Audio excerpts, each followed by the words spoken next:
Hello, this is Gabe 2027, just doing a bit of follow-up on the Sig Sauer P238 compact 380 firearm.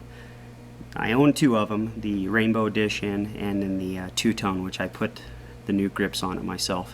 One thing that you will notice is there's a screw missing from this one.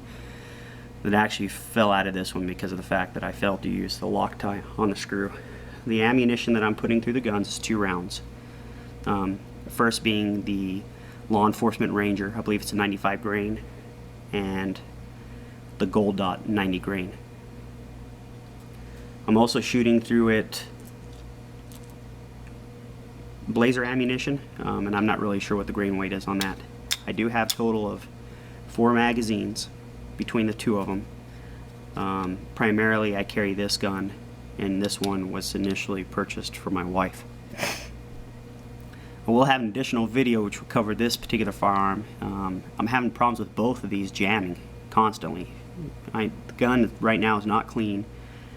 This one is, and last time I shot I had 3 misfires in 1 magazine, which, keep in mind, is 6+1 on this particular gun. There are problems that I'm having, and I've also noticed a couple of other individuals that I shoot with also own these, and they have the same consistent problem with developing a spur on the feed ramp of the gun. This gun in particular is having problems ejecting the empty casing, which easily will fall out when you shake it after shooting it, and it stovepipes, and the fact that it tries to load a new round behind the spent cartridge already in the barrel.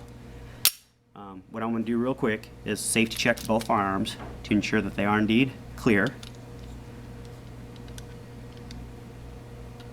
And then I'm going to take this one apart,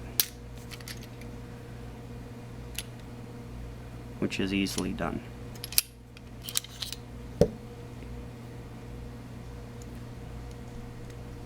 Now, I've tried to use the original spring, and I've recently purchased these Wolf springs number 12s, which are a little bit heavier than the factory spring, and the reason that I did that is because the particular ammo that I'm putting through the firearm seems like it's hot, and maybe I was having a problem with it pushing the chamber back too far or too fast.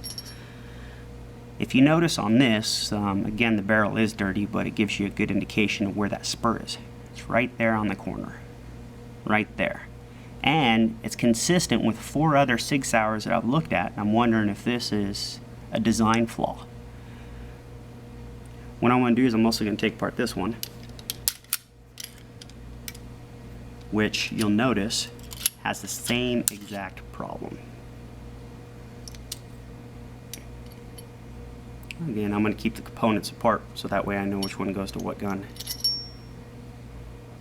And then again, the same exact spur. Now, this firearm, the Rainbow one, has actually been sent back to Sig. They were pretty quick about getting the gun there. It was postage paid, so I was very pleased with the customer service that they provided.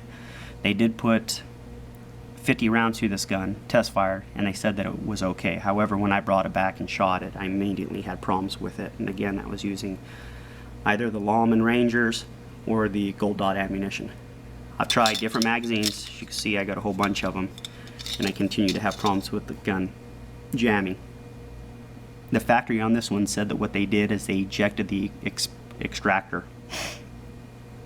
which on this one I don't have problems with the gun ejecting the casings properly. It just jams every time it gets fed on this barrel, or this barrel rather.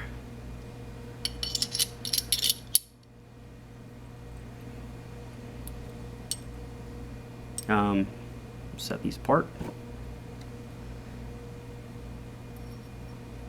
Now, with Wolf, they also sent the additional spring for the firing pin. However, I didn't install that on this gun. And again, I do got the custom grips, although I don't think the grips would have anything to do with one or the other. They are really nice grips, though. I did get the Illuma grips. I think I paid $59 for it, plus shipping and handling. And I definitely think it's worth the money because of the way that it's very tacky on your hands, and it feels good when you hold it. So that's pretty much it. Sig Sauer P238, again, two-tone and one in rainbow, both had jamming problems. Look for my videos, which I will have posted about the same time I have this posted, that will show the physical jamming problems, and I'll post several videos on this particular gun having jamming problems. I do carry this all the time, and frankly, I'm a bit concerned with the reliability of the firearm. This one will be sent back to SIG, and the other one will also be sent back to SIG. The other individual that had problems with spur recently sent it back to SIG. SIG returned the firearms, advised that they put 50 rounds of blazer ammunition through the gun, test fired it okay, they polished the feed ramp, and then they removed the nick, or the spur, from that by just shaving it down. They also replaced the spring, which I had problems with the spring. This one, as you can see, it's already kind of bent a little bit. And that's a brand new spring, but you can see how it's kind of bent a little bit already. And I'm kind of waiting to see if he has reliability issues with his gun as well. The ones that he shoots is actually the P238 Equinox, which is a very good looking gun. So I hope this has helped. And if SIG representative looks at this, I also hope that they get in contact with me. I will post any type of updates that I have on this firearm, because I think it's fantastic made. It's beautiful and it's very small. You can see how thin it is, with the exception of the safety lever, but the actual barrel stuff is just very thin. It comes with nice sights. To me, it's well worth the money.